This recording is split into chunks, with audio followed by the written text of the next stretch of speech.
Well, here I am. I'm back in Monte. It's time for another QA. I'm sorry I'm late today. I normally would have this ready by 6 a.m., but I traveled this weekend and I didn't get a chance to get this QA put together. This is QA 15, and we're going to get started as soon as I come back. Hey! Roger! Rocket Chick Roger! Hello there!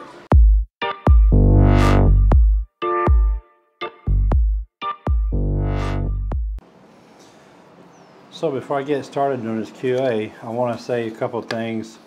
I discovered it's amazing, even at this age, I can still learn things. And one of the things that I learned after about 10, 15 minutes of troubleshooting my camera and trying to figure out why it wouldn't show anything, I discovered that it's amazing how it works if you put the battery in.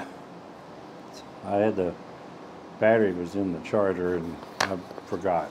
And so anyway, little quick announcement here. I think this is probably going to be the last QA for a while.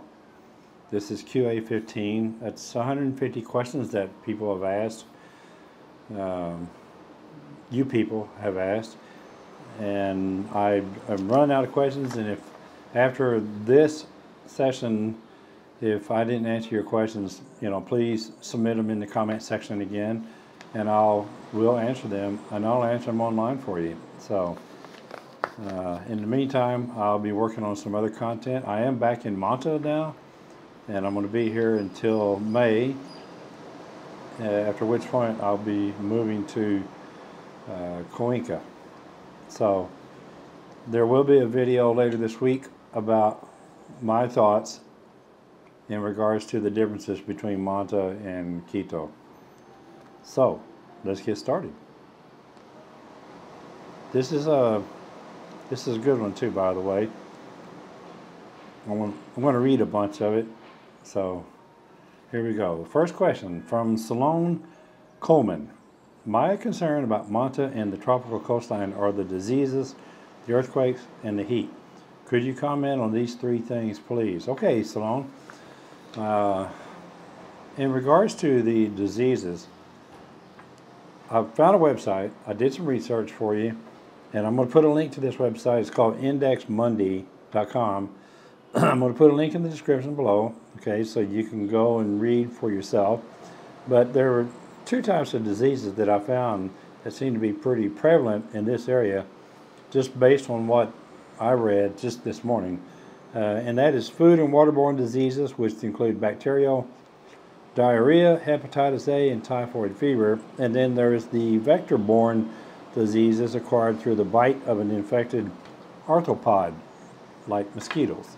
So what I found out here is that it seems like the three main things that are food or waterborne diseases have to do with hepatitis A, hepatitis E, or typhoid fever. Now, before I came to Ecuador, I went to my doctor and I asked him if I needed to be vaccinated for anything in South America. And he asked me if I was going to go to the Amazon or be in the jungle and places like that. And I just told him, no, I'm going to be pretty much in the city. And he said, well, you he didn't think it was necessary. So I didn't have any vaccinations before I came.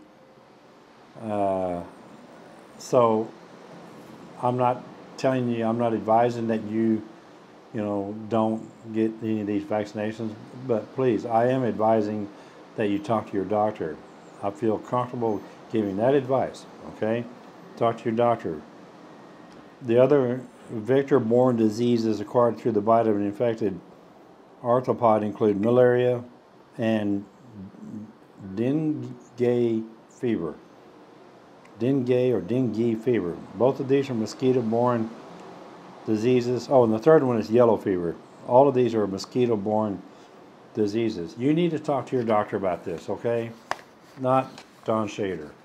I can just tell you what I found, but I am going to put a link in the description that you can follow. And there's a lot of information on this website about the various diseases and things that you can get here in Ecuador. So while I was sitting here eating my cake, I realized I didn't answer all of Salone's questions. I'm sorry, Salone. I got distracted, and so I'm going to ask you. As far as the earthquakes are concerned, they happen here. Earthquakes happen here all the time. So I've experienced 4 since I've been here in 10 months. One of them really kind of rattled me pretty good, and I think the way you have to look at it, they're just going to happen here, and you just got to get used to it, okay? And the other part of the question you asked was, what was that? Earthquakes and the heat. What heat? There ain't no heat here. If you want to experience heat, go to Mesa, Arizona, okay? They got heat in Mesa, Arizona. 115 degrees in the summertime in July, and that's heat, okay? And it's dry heat. I don't care what they say. It's dry heat, okay? So the heat here is a piece of cake as far as I'm concerned. I don't even call it heat. It's just warm, okay? There is no heat in Monte, Arizona, in my humble opinion, okay? So I hope that answered your question. Now on to question number 2. Thank you, Salone. I appreciate that. Question number 2, Vince Simmons. By the way, folks, if you like this channel, please subscribe. Let's get this business out of the way, okay? If you like this channel, please subscribe. If you like the content, you like this video, a thumbs up would be nice. And if you don't like it, thumbs down. There's always somebody that doesn't like it. I always get at least 1 or 2 thumbs down. That's okay. I'll take those too. And if you want to be notified when I post a new video, ring that bell, please. All right, number 2, question number 2. No more business, okay? Vince Simmons wrote and said, can you buy Prilosec for acid reflux in Ecuador? Well, Vince, I'm going to go out on a limb here and say maybe you can, you know. I checked with 4 different websites for the major pharmacies: Fabeca, Cruz Azul, Pharmacies, it's spelled Pharmacays, and Farmacia Economicas. I checked all 4 of these websites, and I checked their search engines, and I looked for Prilosec, and I couldn't find any. But I did find a bunch on Amazon. You can get Prilosec on Amazon and have somebody mule it in here for you, or you can combine it with a big order and have it shipped by USA Valet, get you taken care of. But I'll bet you, when you come here, if you hire a doctor, if you're here in Monta, you'll pay $60 for a house visit, and I recommend Dr. Gladys Garcia.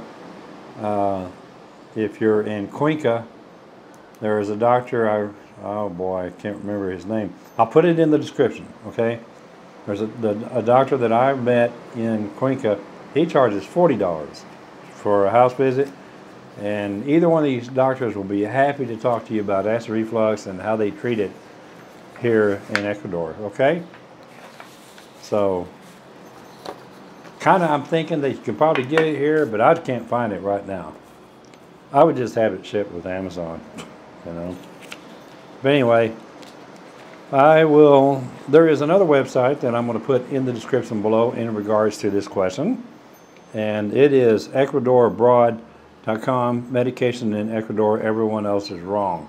All right, I'll put that in the description, you can check it out. Question number 3, from Christopher House. Hey, Christopher, where did you buy your mic?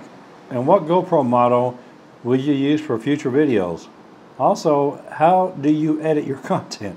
I want to get into making YouTube videos, but I don't know how to edit a video. Okay, so my mic is a Rode Wireless Go 2 mic system that I bought in the station. I brought it with me. It's great. It has a lavalier mic. It's right here. I'm tapping on it. The main piece of it in my pocket, I'll show you, is this little guy here. Okay, and with the camera focused on it, but this is the transmitter, and on top of the camera is the receiver, and it goes directly into the camera through the audio system. The reason why I like this system is because this guy here also is a recorder. So I have it set to where it backup records everything that I say in case there is a malfunction in my camera audio system and it gets messed up. I have a backup. That's what I use for the microphone.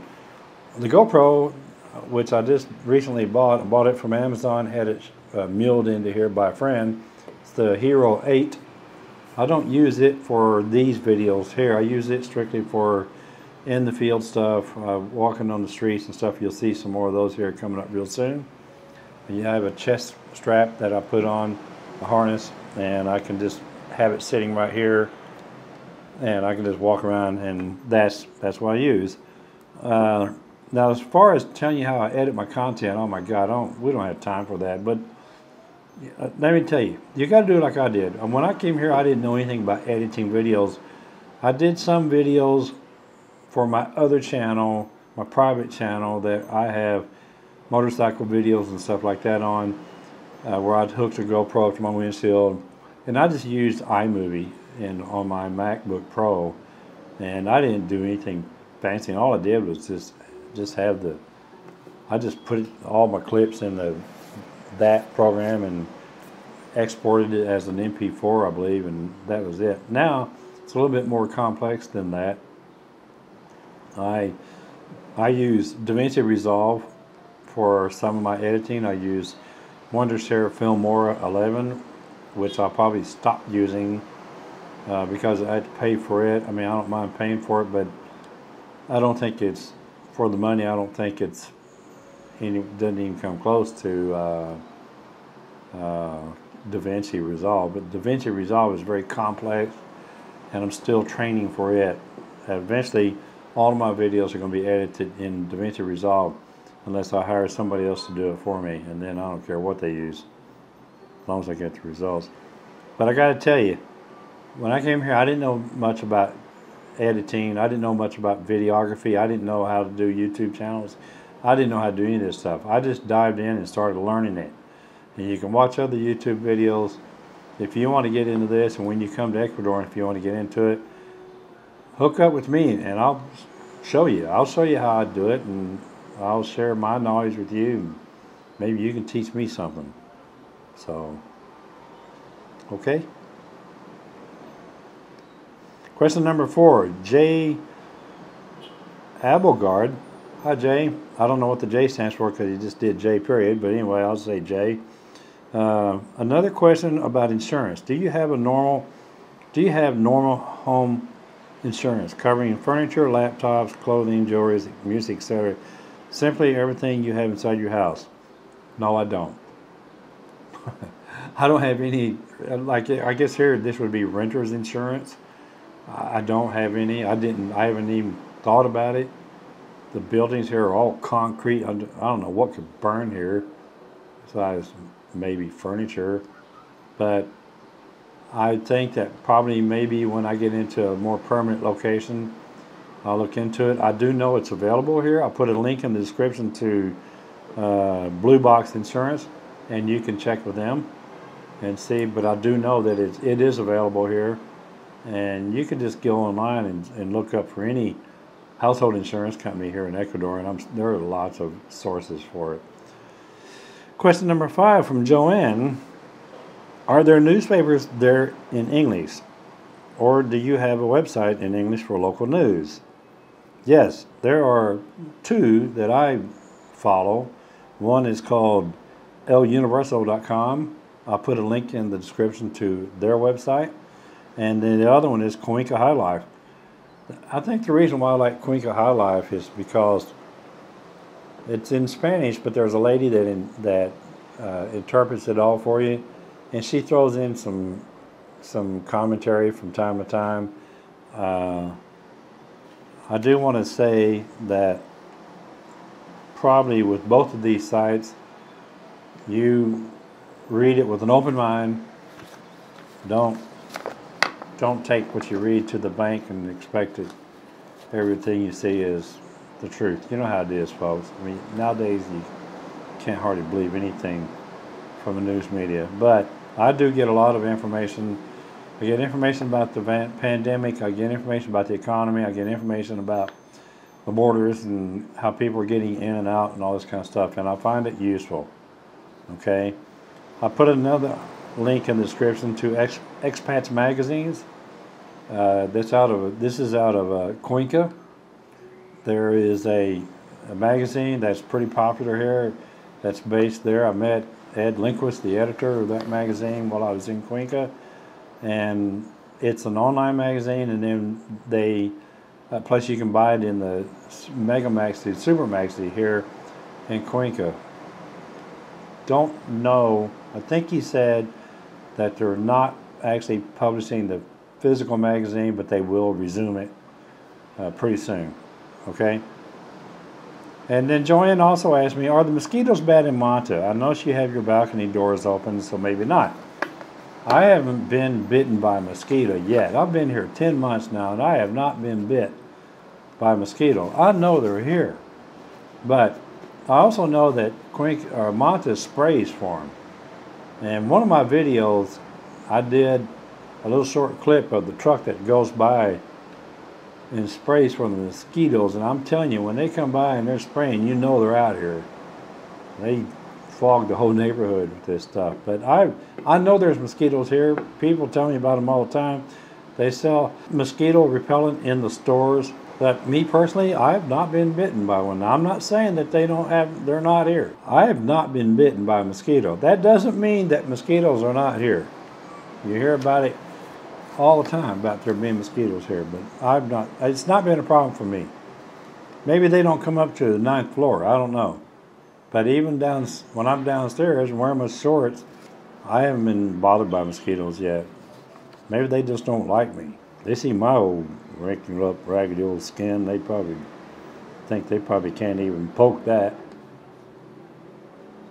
I'll tell them what they think. But anyway, Girolamo Candela, I apologize if I said that wrong, but anyway, hello, Girolamo. It is my understanding Ecuador does not have a tax treaty with the U.S. How might this affect expats living in Ecuador? Not a damn bit. Doesn't bother me. Anyway, here's your answer. I just thought I'd throw that in.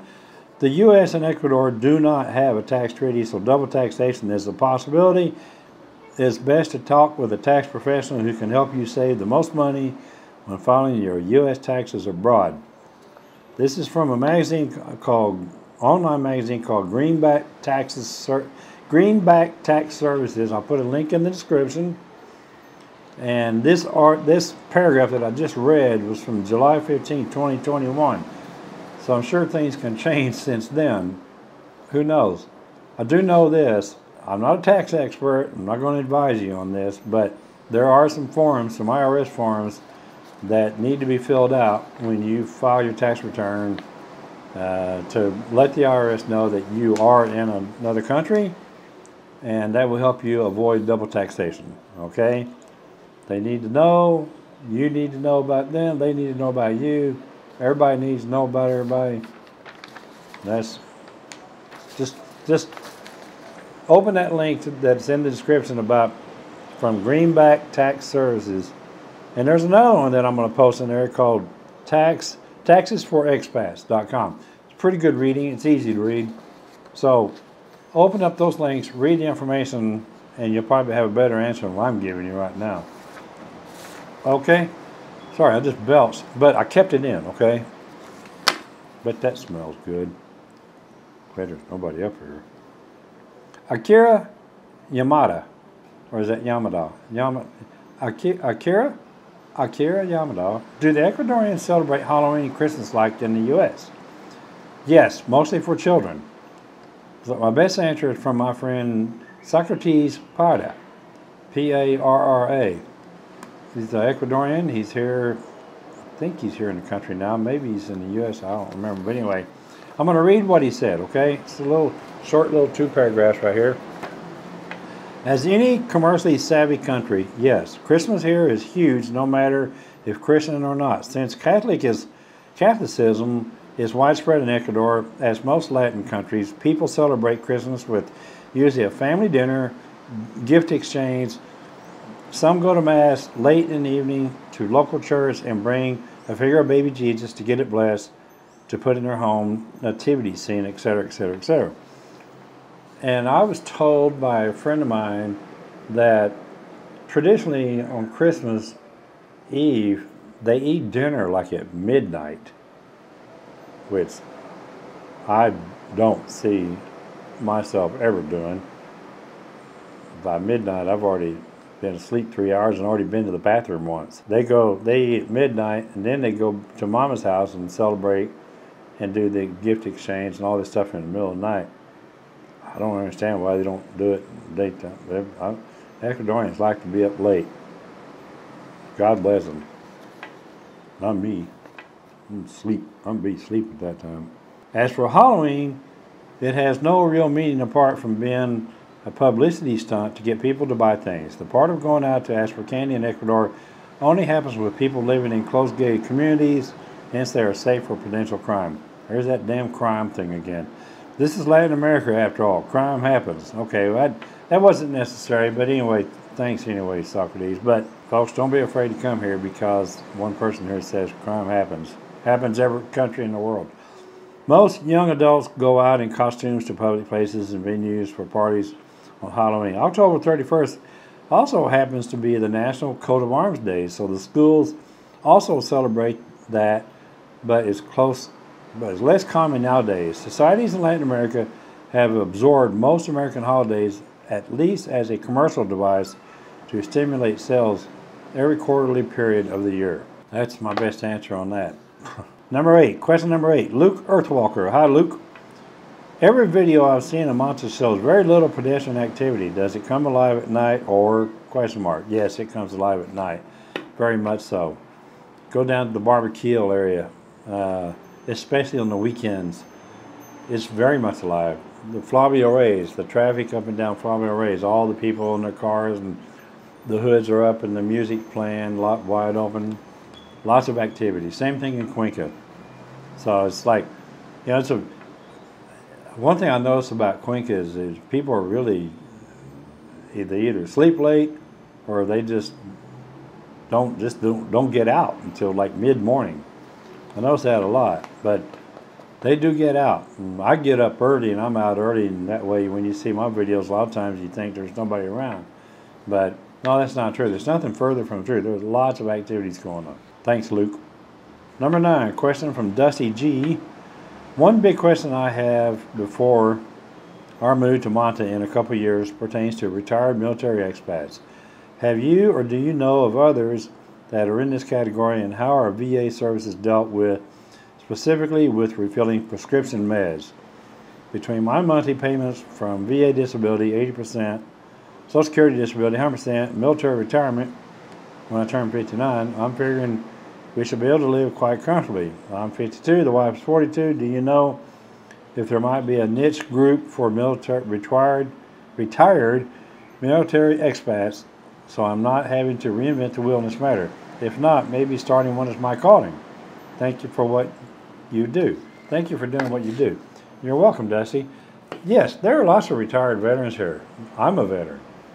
I didn't retire in the military, but I have a veteran right next door to me here in the building that I live in that's a 30-year veteran, fought in several wars, and I don't know of any specific groups or organizations that get together for veterans, but my advice is when you get here, or maybe even before you get here, start with the local Facebook pages. I'll put Mark Bradbury's site in the description that you can go to, the Friends and Amigos from Manabi and Manta, and you can post this question on that site, and that's a great question to ask. Believe me, you will get flooded with answers, okay? As far as Cuenca is concerned, there is a Cuenca Facebook page. I'll put that link in the description, and you can do the same thing there. Those are perfectly legitimate, awesome questions, and I guarantee you're going to get a lot better answer than you just got from me on that. Question number 10, Brandon King. Hi, Brandon. Don, are there English-speaking churches in Manta or Cuenca? Yes, there are. Most of them are not, 100% English-speaking. They have, give you an example, I found one in Cuenca that has a early morning, I think at 9 a.m., English Mass. I met the pastor. I've actually attended it a couple of times while I was in Cuenca, and I'm not Catholic, but I actually enjoyed the service. You know, I don't know. I know there's some here in Mancha, but I don't know where they are. That's another good question that you can put out there on the Facebook pages. I know they're here. I've asked people, and they are. And in Cuenca, I actually experienced it. There's the church. Oh my God, there's like a church every 4 or 5 blocks in the historical district. In Cuenca, of course, they're all Catholic churches. And of course, there's the big one, the big giant, the 3 blue domes church. That place is awesome. You know, you go in there, you probably won't even pay attention to the service because you're awestruck by the beauty of this place and all the decorations and everything that's in there. But anyway, yeah, there's English-speaking churches here. They're probably mostly going to be Catholic. I don't know what your preference is, but please get on the 2 Facebook pages that I just mentioned in question number 9 to Dusty. Look at the links in the description and post it to the public. You know, that is another good, legitimate question. Okay, so that's it, folks. That's QA 15. Is this the last one? I don't know. If you have more questions, feel free to ask. I do have an email that I got from a gentleman a couple weeks ago that asked me some specific questions, and I'll probably, if I have time, I might post a video today answering all those questions. He asked me 7 or 8 questions, and I'll answer that for him and for you. It is turning out to be a beautiful day here in Mancha. I was going to say from a cloudy day, but it's not cloudy now. The sun's coming out. Thanks for watching. Ciao. See you on the next one.